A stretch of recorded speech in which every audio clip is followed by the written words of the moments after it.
Hello students, welcome to Minto classes. और आज की क्लास में स्टार्ट करने वाले कक्षा 10वीं का विषय भूगोल पाठ 8वां अर्थव्यवस्था एवं व्यवसाय। स्टूडेंट्स, इस पाठ के ऊपर ऑलरेडी मैंने 3 वीडियो बना के रखा हुआ है। यदि आप लोगों ने इस वीडियो को नहीं देखा है तो उस वीडियो की लिंक आपको इस वीडियो के डिस्क्रिप्शन में मिल जाएगी, या तो आप प्लेलिस्ट में भूगोल नाम की प्लेलिस्ट है उनमें उसमें जाके आप उन वीडियोज़ को देख सकते हो। उन वीडियोज़ को देखने का फायदा क्या, आपको इस पाठ का जो बेसिक नॉलेज है, बेसिक जो जानकारी आपको आसानी से वहाँ पर उपलब्ध हो जाएगी और ये पार्ट आपको समझने में बहुत ज़्यादा आसान रहेगा। तो स्टूडेंट्स, आज का जो हमारा टॉपिक है वह है व्यापार। तो आज हम लोग देखने वाले हैं कि ब्राज़ील और भारत में व्यापार किस प्रकार होता है। ठीक है, अलग अलग मुद्दों को ध्यान में रखकर हम लोग समझेंगे कि ब्राज़ील का व्यापार कैसा है और भारत का व्यापार किस तरह से। तो स्टूडेंट्स, यदि आप लोगों ने अभी तक हमारे चैनल को सब्सक्राइब नहीं किया है तो प्लीज़ चैनल को सब्सक्राइब कर दीजिए, क्योंकि इसी तरह की इन्फॉर्मेटिव वीडियोस आपको इस चैनल पर मिलती रहेंगी। तो चलिए वीडियो को स्टार्ट करते हैं। वीडियो स्टार्ट करने से पहले सबसे पहले यहाँ पर जो आपको तालिका दी गई है, इस तालिका को समझना बहुत ज़्यादा ज़रूरी है, क्योंकि अगर आपको समझना है कि व्यापार भारत में और ब्राज़ील में किस तरह किया जाता है और कौन कौन से घटक है जो व्यापार पर असर डालते हैं, तो हमको यह तालिका समझना बहुत ज़्यादा ज़रूरी है। अब 2009 और 10 की बात करें तो निर्यात मतलब क्या होता है स्टूडेंट्स, जब हम लोग देश से कोई सामान दूसरे देश में भेजते हैं तो उसे हम लोग क्या बोलेंगे, निर्यात बोलेंगे। मतलब हम लोग भारत से अगर अमेरिका में कोई सामान बेच रहे हैं तो उसको हम लोग निर्यात बोलेंगे। आयात किसे कहेंगे, जब हम लोग दूसरे देशों से कोई सामान लेते हैं। जैसे दूसरे देशों से हम लोग कौन कौन सामान लेते हैं, जैसे पेट्रोल हो गया, डीजल हो गया, ठीक है ना, ये जो सामान, ये जो तेल है और भी बहुत सारी ऐसी चीज़ें हैं, जैसे वाहन हो गए, तो ये सारी चीज़ें हम लोग क्या करते हैं, दूसरे देशों से लेते हैं। कॉफ़ी हो गया, ये सारी चीज़ें हम लोग दूसरे देशों से लेते हैं, तो उसको हम लोग क्या बोलेंगे, आयात। तो अभी तक आपको समझा होगा कि निर्यात किसे कहते हैं और आयात किसे कहते हैं। निर्यात मतलब हम लोग एक देश से दूसरे देश में जो भेजते हैं उसे निर्यात कहेंगे। आयात मतलब दूसरे देशों से हम लोग जो लेते हैं उसे हम लोग क्या बोलेंगे, आयात बोलेंगे। तो 2009 और 10 में भारत में जो निर्यात है वो है कितना स्टूडेंट्स, 17,08,751.4। और वही बात करें आयात की तो यहाँ पर आपको 28 लाख दिख रहा होगा, जो आयात ज़्यादा है। तो भारत में निर्यात कम है। निर्यात मतलब हमने दूसरे देशों को सामान कम बेचा है और लिया ज़्यादा है 2009 के हिसाब से। 2010 में देख लीजिए, आपको दिखेगा कितना, 2,51,136 और यहाँ पर 3 लाख है। ठीक है, तो यहाँ से भी हमको समझ में आता है कि हमने 2010 और 11 में निर्यात कम किया है, आयात ज़्यादा किया, मतलब उनसे ज़्यादा सामान लिया है। ठीक है, अब देख लीजिए यहाँ पर 2011-12 में कितना है, यहाँ पे स्टूडेंट्स देख लीजिए, आपको दिखेगा 3,04,623.53 और यहाँ पर 4 लाख। तो यहाँ से भी हमको समझ में आता है कि भारत का आयात ज़्यादा, मतलब हमने उनसे ज़्यादा लिया है, बेचा कम है। 2012 और 13 के हिसाब से भी देखा जाए तो हमारा निर्यात कम है, आयात ज़्यादा। आयात जब ज़्यादा हो जाता है स्टूडेंट्स तो क्या होता है, हमारे देश का पैसा दूसरे देशों में जाता है, क्योंकि हम लोग क्या करते हैं, उस देश से सामान लेते हैं। जब हम लोग किसी देश से सामान लेंगे तो हमारे देश का पैसा वहाँ पर जाएगा। ठीक है ना, तो इस तरह के व्यापार को हम लोग प्रतिकूल व्यापार कहते हैं। क्या कहते हैं, प्रतिकूल व्यापार कहते हैं। जब किसी देश का आयात जो है वह निर्यात से ज़्यादा हो जाए। क्या बोल रहा हूँ मैं, ध्यान से सुनिए। जब किसी देश का आयात उसके निर्यात से ज़्यादा हो जाए उससे हम लोग क्या बोलेंगे, प्रतिकूल व्यापार बोलेंगे। ठीक है, तो व्यापार 2 तरह से होते हैं, एक अनुकूल होता है, दूसरा प्रतिकूल। जब आयात आपका निर्यात से ज़्यादा हो जाएगा उसको हम लोग प्रतिकूल बोलेंगे। जब निर्यात आपका आयात से ज़्यादा हो जाएगा उसको बोलेंगे हम लोग अनुकूल। क्योंकि जब किसी देश का निर्यात आयात से ज़्यादा हो जाएगा, मतलब उस देश में विदेशी मुद्रा आ रही है, उस देश में क्या हो रहा है, विदेशी मुद्रा आ रही है। क्योंकि हम लोग सामान को क्या करें, बाहर बेच रहे हैं, तो जब हम लोग सामान को बाहर बेचेंगे तो हमको विदेशी मुद्रा मिलेगी, और जब हमारे विदेशी मुद्रा हमको मिलेगी तो हमारी अर्थव्यवस्था ठीक होगी। ठीक है, और बात करें ब्राज़ील की तो ब्राज़ील में हम लोग देख लीजिए निर्यात हमेशा ज़्यादा है। देख लीजिए आप लोग, यहाँ पर 15 तो यहाँ पर 12, यहाँ पर 19 तो यहाँ पर 18, यहाँ 25 तो यहाँ पर 22, यहाँ 24 तो यहाँ पर 22। तो ब्राज़ील का जो निर्यात है वह क्या है, ज़्यादा और आयात कम है। तो इससे क्या समझ में आता है कि ब्राज़ील जो है वह सामान बेचता ज़्यादा है, दूसरे देशों से लेता कम है। इसलिए ब्राज़ील का जो व्यापार रहेगा वो अनुकूल रहेगा। क्या रहेगा स्टूडेंट्स, अनुकूल रहेगा। इतना समझ में आ रहा है कि आप लोग को। चलिए अब देखते हैं यहाँ पर पहला क्वेश्चन, व्यापार संतुलन क्या होता है। किसी देश में जो निर्यात और आयात जो होता है उसके अंतर को, किसी देश में कितना निर्यात हुआ और कितना आयात हुआ उसके अंतर को, जितना ज़्यादा अंतर रहेगा उतना हमारा व्यापार क्या रहेगा, संतुलित रहेगा। किसी देश के आयात और निर्यात में जब अंतर ज्यादा रहेगा उसे हम लोग क्या बोलेंगे, व्यापार संतुलित है। इस पॉइंट को अच्छे से याद रखिएगा, आगे मैं और डिटेल में समझाऊंगा। व्यापार संतुलन के प्रकार बताइए। देखो व्यापार संतुलन दो प्रकार के होते हैं, एक संतुलित व्यापार संतुलन, एक असंतुलित व्यापार संतुलन। संतुलित व्यापार संतुलन और असंतुलित व्यापार संतुलन लिख लीजिएगा आप लोग, ठीक है ना, जिसको अनुकूल और प्रतिकूल भी बोल सकते हैं। अनुकूल व्यापार और प्रतिकूल व्यापार। तीसरा, किसी देश का आयात निर्यात से अधिक है, किस देश का आयात जो है वो निर्यात से ज्यादा है, तो एकमात्र भारत का जो आयात है वह निर्यात से ज्यादा है, ठीक है। ब्राजील का व्यापार संतुलन कौन से प्रकार का है, तो ब्राजील के व्यापार संतुलन की बात करें तो ब्राजील का जो व्यापार संतुलन है वो अनुकूल है, क्योंकि ब्राजील का निर्यात ज्यादा है, ब्राजील दूसरे देशों को ज्यादा सामान बेचता है, लेता कम है, इसलिए अनुकूल है, ठीक है। अब चौथा प्रश्न देखिए, भारत का व्यापार संतुलन कौन से प्रकार का है, तो भारत का जो व्यापार संतुलन है वो प्रतिकूल प्रकार का है, क्योंकि हमारा जो निर्यात है वो कम है और आयात ज्यादा है, हम लोग दूसरे देशों से लेते ज्यादा है, बेचते कम है, ठीक है। यहां तक समझ में आ गया क्या आप लोगों को? चलिए आगे देखते हैं। चलिए स्टूडेंट्स यहाँ पर समझते हैं कि ब्राजील में जो व्यापार है वो किस प्रकार से, ठीक है।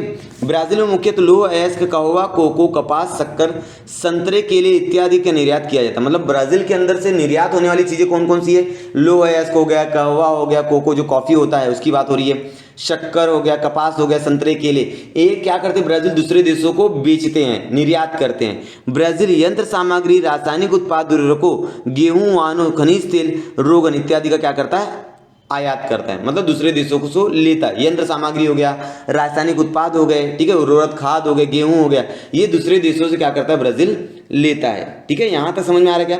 अगला, जर्मनी, संयुक्त राज्य America, Canada, Italy, Argentina, Saudi Arab एवं भारत ब्राजील के व्यापार में प्रमुख भागीदारी है। मतलब ब्राजील के साथ कौन कौन से देश है जो व्यापार करते हैं, तो यहाँ पर जर्मनी हो गया, संयुक्त राज्य अमेरिका, कनाडा और इटली, अर्जेंटीना, सऊदी अरब और भारत, ये कुछ देश हैं जो भारत के साथ क्या करते हैं, व्यापार करते हैं, ठीक है स्टूडेंट्स। चलिए अब यहाँ पर नीचे एक रेखा चित्र है, उसको रेखा चित्र को समझने का प्रयास करते हैं। देखिए स्टूडेंट्स, ये जो पिंक वाली लाइन है, जो गुलाबी कलर है वो ब्राजील का है, और यहाँ पर जो कलर वो गलती से दे दिया, यहाँ पर ब्लू कलर आएगा, भारत के लिए क्या आएगा, ब्लू कलर आएगा। तो 1961 में ये क्या बता रहा है, व्यापार बता रहा है। 1960 की बात करें तो ब्लू वाला ऊपर है, मतलब व्यापार ब्राजील का ज़्यादा था, ठीक है। और उसके बाद 1970 की बात करें तो वहाँ पर ब्राज़ील ज़्यादा है, 1980 में ब्राज़ील का व्यापार ज़्यादा है, और 1990 की बात करें तो वहाँ पर दोनों का व्यापार जो है लगभग बराबर हुआ था। और उसके बाद 1990 के बाद भारत का जो व्यापार है वो बढ़ा है, और 2010 के बाद भारत का जो व्यापार है वह क्या हुआ है, कम हुआ है, प्रतिकूल हो गया। यहाँ पर अनुकूल बोल सकते हैं, ये प्रतिकूल हो गया। और जो ब्राज़ील का व्यापार है वह निरंतर बढ़ता चला जा रहा है, लेकिन जो उसकी स्पीड है वह थोड़ी सी कम है। कल घरेलू उत्पादन में व्यापार का हिस्सा 25% है। व्यापार का हिस्सा कितना है, 25% है, मतलब 25% जो सामान होते हैं ये दूसरे देशों को क्या करते हैं, बेचते हैं। और आकृति 8.5 जो मैंने पहले दिखाया उसमें आपने तुलना किया होगा। अब देखते हैं भारत में जो व्यापार है वो किस तरह से, भारत का व्यापार देख लेते हैं, ठीक है स्टूडेंट्स। चलिए, भारत में मुख्य चाय, कहवा, मसाले, चमड़े की वस्तुएं, लोह अयस्क, कपास, रेशमी कपड़ा, आम इत्यादि का क्या किया है, निर्यात किया है। निर्यात किया जाता है मतलब दूसरे देशों को बेचा जाता है। क्या किया जाता है स्टूडेंट, दूसरे देशों को बेचा जाता है। पेट्रोल, यंत्र सामग्री, मोती, बहुमूल्य रत्न, सोना, चांदी, कागज, दवाइयाँ आदि का आयात करता है। लेकिन जो पेट्रोल हो गया, यंत्र सामग्री हो गया, ठीक है, बहुमूल्य रत्न होते हैं, ठीक है, सोना, चांदी, कागज, इनका भारत क्या करता है, दूसरे देशों से लेता है। यूनाइटेड किंगडम मतलब यूके, जिसको हम लोग इंग्लैंड कहते हैं, संयुक्त राज्य अमेरिका, जर्मनी, जापान, चीन, रूस भारत के व्यापार के क्या है, ये लोग भागीदार है, मतलब भारत इनके साथ क्या करता है, व्यापार करता है, ठीक है स्टूडेंट्स। यहाँ तक समझ में आ रहा है कि आप लोगों को? चलिए अब आगे देखते हैं। इसमें से यहाँ पर एक संस्था है ब्रिक्स नाम की, जिसके अंदर 5 अलग अलग देश है जिनके अंदर व्यापार चलता है, और उनकी कुछ अलग अलग नियम है व्यापार करने से। समझ लेते हैं यहाँ पर। पहला, इस संक्षिप्त रूप का पूर्ण रूप लिखिए। जैसे बी से मतलब होता है ब्राजील, आर का मतलब होता है रसिया, आई का मतलब होता है इंडिया, C4 चाइना, और S4 क्या होता है, साउथ अफ्रीका, ठीक है, ये 5 देश हैं, इनका पूर्ण रूप मैंने लिख दिया। इस समूह की स्थापना कब हुई? इस समूह की स्थापना जो थी स्टूडेंट्स, वह हुई थी जून 2006 की बात, जून 2006 में। इसका प्रमुख उद्देश्य क्या था? इस समूह का प्रमुख उद्देश्य क्या था कि इन देशों के जो 5 देश है ना, इन देशों के बीच जो आर्थिक सहायता करना है और व्यापार का विकास करना, आर्थिक सहायता करना, व्यापार का विकास करना, परस्पर सहयोग करना, ठीक है ना, व्यापार का विकास करके एक दूसरे क्या करना, सहयोग करना, इसका प्रमुख उद्देश्य था। किस महाद्वीप के देश इस समूह के सदस्य नहीं है? मतलब कौन कौन से ऐसे महाद्वीप हैं जिन उन महाद्वीपों के देश के अंदर नहीं आते? तो सबसे पहले समझ लेते हैं कि कौन कौन से महाद्वीप के देश है। जैसे ब्राजील, ये दक्षिण अमेरिका में आता है। रशिया, ये एशिया में आ जाता है। इंडिया, ये एशिया महाद्वीप में आता है। चाइना, ये एशिया महाद्वीप में आता है। साउथ अफ्रीका, ये अफ्रीका महाद्वीप में आता है। तो 3 महाद्वीप को छोड़कर बाकी जो 4 महाद्वीप बचेंगे, कौन से महाद्वीप बोल रहा हूं मैं? उत्तरी अमेरिका, यूरोप, ऑस्ट्रेलिया और अंटार्कटिका, ये 4 महाद्वीप के सदस्य इस संस्था में नहीं है, ठीक है। इस समूह में सदस्य देश कौन से महाद्वीप के? तो मैंने बता दिया, दक्षिण अमेरिका, एशिया और अफ्रीका। देख सकते हो ये देश कौन कौन से महाद्वीप में आते हैं, आप लोग समझ में आ गया होगा। चलिए अब आगे देखते हैं। ब्रिक्स के माध्यम से ब्राजील और भारत के बीच सामरिक भागीदारी शुरू हुई। ब्रिक्स जब संस्था बनाई गई तो उसके बाद ब्राजील और भारत की जो व्यापार की भागीदारी होती है वह ज़्यादा बढ़ावा मिला। भारत और ब्राजील में द्विपक्षीय निवेश हेतु समझौते हुए। द्विपक्षीय मतलब दोनों से सामान आएगा और जाएगा, मतलब आयात और निर्यात दोनों होगा। आकृति में भारत और ब्राजील के बीच होने वाले व्यापार को दर्शाने वाला आलेख दिया गया है। इसका वाचन कर निम्न प्रश्नों को उत्तर दीजिए। इसमें नीचे आकृति दी गई, पेज नंबर आपके पास अगर किताब होगा तो 59 उसके ऊपर आकृति दी गई। उस आकृति को समझकर हम लोग यहाँ पर कुछ 4 से 5 प्रश्न पूछे गए। इन प्रश्नों को हम लोग उत्तर देने का प्रयास करेंगे। सबसे पहले आकृति देखते हैं स्टूडेंट्स। ये आकृति ब्राजील और भारत के बीच आयात और निर्यात। जो आपको गुलाबी वाले कलर दिखेगा वो ब्राजील का निर्यात है, और जो आपका बोलते हैं ब्लू वाला कलर है वो भारत का निर्यात है, ठीक है। जब निर्यात ज़्यादा रहेगा तो आयात बहुत कम रहेगा, ये ध्यान दीजिएगा। क्या बोल रहा हूँ मैं? जब निर्यात ज़्यादा रहेगा तो आयात कम रहेगा, जब आयात ज़्यादा रहेगा तो निर्यात कम रहेगा, इस पर ध्यान दीजिएगा। अगर हम लोग बात करें 2008 की, 2008 में ब्राज़ील का जो निर्यात है वो कम है। ब्राज़ील का निर्यात कम है, मतलब ब्राज़ील ने निर्यात कम किया, मतलब दूसरे देशों से कम लिया है। अगर तुलना करें तो भारत का निर्यात क्या है? भारत का निर्यात ब्राज़ील से ज़्यादा है, ठीक है ना, मतलब भारत ने निर्यात ज़्यादा किया। देख लीजिए आप ब्लू वाला लाइन, ठीक है। और अगर बात करें 2009 की, तो 2009 में ब्राज़ील का देख लीजिए आप लोग, जो निर्यात है वो भारत के निर्यात से ज़्यादा है, ठीक है। मतलब निर्यात ज़्यादा, मतलब भारत ने 2009 में आयात कम किया है, मतलब दूसरे देशों से लिया कम है और ठीक है निर्यात ज़्यादा किया है। समझ में आ रहा है आप लोगों को? ठीक है। अब देख लीजिए, अब धीरे धीरे जो निर्यात हमारा वो बढ़ता गया है। धीरे धीरे निर्यात बढ़ता गया, मतलब हम दूसरे देशों को सामान बेचते गए। जब हमारा निर्यात बढ़ेगा तो आयात हमारा क्या हो जाएगा? कम हो जाएगा, ठीक है। तो ब्राज़ील की तुलना में हमारा निर्यात क्या हो रहा है? बढ़ रहा है। 2009 और 2000 बात करें तो 12 तक, 2009 और 2012 तक ब्राज़ील का जो निर्यात वो बढ़ता गया, देखो ऊपर, ठीक है ना, बढ़ता गया। लेकिन 2012 में कम हुआ और 2013 में वापस बढ़ा है। उसके बाद 2014 के बाद भारत का जो निर्यात है वो कम हो गया है, ठीक है। समझ में आ रहा होगा आप लोगों को, ठीक है। चलिए, तो इसको ध्यान में रखकर हम लोग ऊपर कुछ प्रश्न दिए गए, उन प्रश्नों को हल करेंगे। स्टूडेंट्स, आप लोग से रिक्वेस्ट है कि अगर आपके पास किताब होगा तो किताब ओपन करके बैठिएगा, क्योंकि मैं बार बार आपको ये मानचित्र दिखा नहीं पाऊंगा, ठीक है, स्क्रीन पर नहीं दिखा पाऊंगा। तो आप लोग प्रश्न में पढ़ूंगा, उसके उत्तर भी आपको समझा दूंगा। आप लोग क्या कीजिए, किताब में लिख लीजिएगा, ठीक है। ये समझ में आ गया होगा। अब आगे, किस वर्ष ब्राज़ील को की गई निर्यात का मूल्य ब्राज़ील के आयात से अधिक था? मतलब ऐसा कौन सा वर्ष था जिस समय ब्राज़ील का निर्यात उसके आयात से ज़्यादा था? तो 2009 और 2012, 2009 और 2012 में भारत ब्राज़ील का जो निर्यात है उसके आयात से ज़्यादा था, ठीक है। आप लोग आकृति में देख सकते हैं 2009 और 2012 में देख लीजिए ब्राज़ील का, ठीक है ना, गुलाबी कलर आपको दिखेगा, ज़्यादा है, ठीक है। अब आगे, किस वर्ष में भारत और ब्राज़ील के बीच व्यापार संतुलन सबसे अधिक है?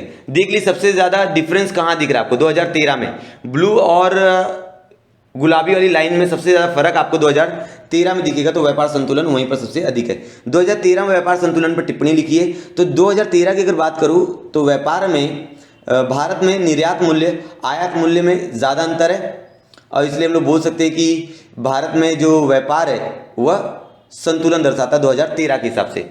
2013 में भारत का व्यापार क्या था, संतुलित था। किस वर्ष भारत में होने वाला निर्यात का मूल्य ब्राजील के आयात मूल्य से ज़्यादा? 2013 में भारत का निर्यात मूल्य जो था ब्राजील के आयात मूल्य से ज़्यादा था। ठीक है, अब अगला क्वेश्चन, ब्राजील एवं भारत के बीच व्यापारिक संबंधों पर टिप्पणी लिखिए। इस तरह के क्वेश्चन पेपर में पूछे जाते हैं। ठीक है, आपको टिप्पणी लिखना पड़ता है, कम से कम 2 से 3 पॉइंट आपको लिखना पड़ेगा। तो हम लोग बात करेंगे, तो अगर आप लोग को ब्लू वाली और पिंक वाली लाइन, गुलाबी और नीले कलर की जो लाइन थी उसको आप लोग ध्यान से देखोगे तो ब्राजील और भारत के बीच व्यापारिक संबंधों में उतार चढ़ाव पाया जाता है। व्यापारिक संबंधों में कभी व्यापार कभी आयात कम हो गया, कभी ज़्यादा हो गया, तो उतार चढ़ाव पाया जा रहा है। वर्ष 2013 की बात करूँ तो भारत का जो निर्यात मूल्य था ब्राजील का आयात मूल्य से ज़्यादा। 2013 में अगर देखोगे तो ब्लू वाली जो लाइन है भारत की वह गुलाबी वाली लाइन से ज़्यादा ऊपर है। ठीक है, इसलिए हम लोग बोल सकते हैं निर्यात मूल्य ब्राजील के आयात मूल्य से अधिक है। 2014 से ब्राजील के साथ होने वाला आयात निर्यात दोनों कब होता गया? 2014 के बाद अगर हम लोग देखेंगे तो ब्राजील का भी और भारत का भी दोनों का आयात मूल्य कम हो गया है, आयात और निर्यात दोनों कम हो गया है। अचानक 2014 के बाद देखो आपको गुलाबी कलर की लाइन और ब्लू कलर की लाइन, ठीक है, नीले कलर की लाइन दोनों नीचे आ रही है। ठीक है स्टूडेंट्स, समझ में आ गया कि आप लोगों को? चलिए अब आगे देखते हैं। ग्लोबल स्पष्टीकरण, भारतीय कंपनियों ने ब्राजील में बड़े पैमाने पर निवेश कर अनेक औद्योगिक केंद्रों की स्थापना की। भारत सरकार ने या भारत की जो कंपनियां हैं वो ब्राजील में अलग अलग क्षेत्रों में निवेश किया है। ठीक है ना, पैसे लगाए हैं, अलग अलग कंपनियों में निवेश किया है। भारतीय कंपनियों ने ब्राजील में सूचना प्रौद्योगिकी, दवाई उत्पादन, ऊर्जा, कृषि, खनन अभियांत्रिकी और वाहन क्षेत्रों में निवेश किया हुआ है। निवेश किया, पैसा लगा के रखा हुआ वहाँ के ठीक है आयात करने के लिए। ठीक है, समझ में आ रहा है? इसकी तुलना में ब्राजील कितना निवेश, अब अगर यह भारत ब्राजील में ज़्यादा निवेश करेगा तो ब्राजील को पैसा ज़्यादा मिलेगा। ठीक है, जिससे उनकी अर्थव्यवस्था ज़्यादा हो जाएगी। ठीक है, जिस देश में निवेश ज़्यादा होगा स्टूडेंट्स उस देश की अर्थव्यवस्था ज़्यादा हो जाएगी। निवेश ज़्यादा होना मतलब दूसरे देश का पैसा हमारे देश में आना। अगर हमारे देश में दूसरे देश के लोग निवेश ज़्यादा करते हैं तो दूसरे देशों का पैसा हमारे देश में आएगा। समझ में आ रहा है मेरी बात? तो इससे हमारी अर्थव्यवस्था क्या होती है, अच्छी होती है। क्योंकि ब्राजील जो है भारत में निवेश किया है, कम किया है, इसकी वजह से हमारी अर्थव्यवस्था ब्राजील की अर्थव्यवस्था से ज़्यादा अच्छी नहीं, क्योंकि ब्राजील का जो निवेश है वह भारत में कम है और हमारा जो निवेश ब्राजील में वो ज़्यादा है। ब्राजीलियन कंपनी ने भारत में वाहन, सूचना प्रौद्योगिकी, खनन कार्य, ऊर्जा, जूता उद्योग, जैव ईंधन आदि क्षेत्रों में किया हुआ है। पिछले 150 वर्षों से कहवा उत्पादन में ब्राजील अग्रगण्य स्थान बरकरार है। पिछले 150 साल से जो कॉफ़ी के उत्पादन में ब्राज़ील जो है नंबर 1 है, इसलिए इस प्रदेश का विश्व का कॉफ़ी पॉट के नाम से जाना जाता है। आप लोग ने इसके पहली वाली वीडियोज़ अगर देखी होंगी स्टार्टिंग से तो आपको पूरा समझ में आ रहा होगा। कहवा मूलतः इथियोपिया वनस्पति है। इथियोपिया देश है, इथियोपिया की वनस्पति है, जिसको फ्रांसीसी सब जब साम्राज्यवादी वहाँ पर आए थे, कहाँ पर? ब्राज़ील में, तो उन्होंने पारा नाम के राज्य में, ठीक है, कॉफ़ी उत्पादन ज़्यादा किया था, कहवा का खेती ज़्यादा किया था। और कहवा की खेती को फजेंडा कहा जाता है। खाली जगह में पूछा जा सकता है, जो कहवा की खेती होती है उसको फजेंडा कहा जाता है। क्या कहा जाता है? फजेंडा। अब आगे जानते हैं, किसी देश की अर्थव्यवस्था में कर एक महत्वपूर्ण अंग होता है। किसी भी देश की अर्थव्यवस्था में कर जो होता है एक महत्वपूर्ण अंग होता है। क्या करती है वहाँ की सरकार? अलग अलग उद्योगों से अलग अलग सुविधाएं देकर उनसे उस देश की जनता से क्या करती है? कर वसूल करती है और इस कर का इस्तेमाल करके वो अपने देश का क्या करते हैं? विकास करते हैं। ठीक है, देश में सभी स्थानों पर विभिन्न वस्तुओं और सेवाओं पर एक ही कर हो, इसलिए भारत ने बिक्री एवं मूल्य वर्धित करों के स्थान पर वस्तु एवं सेवा कर प्रणाली लाई है। पहले भारत में अलग अलग चीज़ों पर अलग अलग कर लगाए जाते थे। ठीक है, अलग अलग राज्यों का अलग अलग कर मूल्य था। लेकिन 31 जुलाई 2017 को एक पार्लियामेंट में बिल पास हुआ जिसके तहत एक देश एक कर एक बाजार इस संकल्पना सामने आई और पूरे देश में एक ही कर लागू किया गया। ब्राजील ने यह प्रणाली जो जीएसटी है वह 1984 से ही कार्यान्वित है। ठीक है, तो स्टूडेंट्स कमेंट सेक्शन में कमेंट करके आप मुझे बताओगे कि भारत में पहला राज्य कौन सा है जिसने जीएसटी को स्वीकार किया था। भारत में जीएसटी को स्वीकार करने वाला पहला राज्य कौन सा है? आपने 10वीं कक्षा में पढ़ा होगा, तो आप मुझे कमेंट सेक्शन में कमेंट करके बता देंगे। भारत की तरह ब्राजील में वस्तु सेवा कर प्रणाली बहुस्तरीय है। ठीक है। ठीक है। तो स्टूडेंट्स उम्मीद आपको पूरी वीडियो पसंद आई होगी। यदि वीडियो पसंद आई है तो वीडियो को लाइक जरूर कीजिएगा। लाइक करने से हमारा उत्साह बढ़ता है और इसके बाद आने वाली वीडियोस आपको और अच्छे समझाने की कोशिश करता हूं। अपने दोस्तों को शेयर कीजिएगा। यदि आप लोगों ने चैनल को अभी तक सब्सक्राइब नहीं किया और आप हमारे चैनल पर नए हो तो चैनल को प्लीज़ सब्सक्राइब कर दीजिए, क्योंकि इस तरह की आपको इन्फॉर्मेटिव वीडियोस और अच्छी अच्छी वीडियोस आपको इस चैनल पर मिलती रहेंगी। कमेंट करके मुझे बताइए कि आपको वीडियो कैसी लग रही है और मेरे पूछे हुए प्रश्नों को उत्तर भी आप कमेंट सेक्शन में कमेंट करके दीजिएगा। यदि आप लोग मुझसे कुछ इंप्रूवमेंट करना चाहते हो तो भी आप लोग कमेंट सेक्शन में अपनी राय दे सकते हो। मिलते हैं नेक्स्ट वीडियो में, तब तक के लिए धन्यवाद।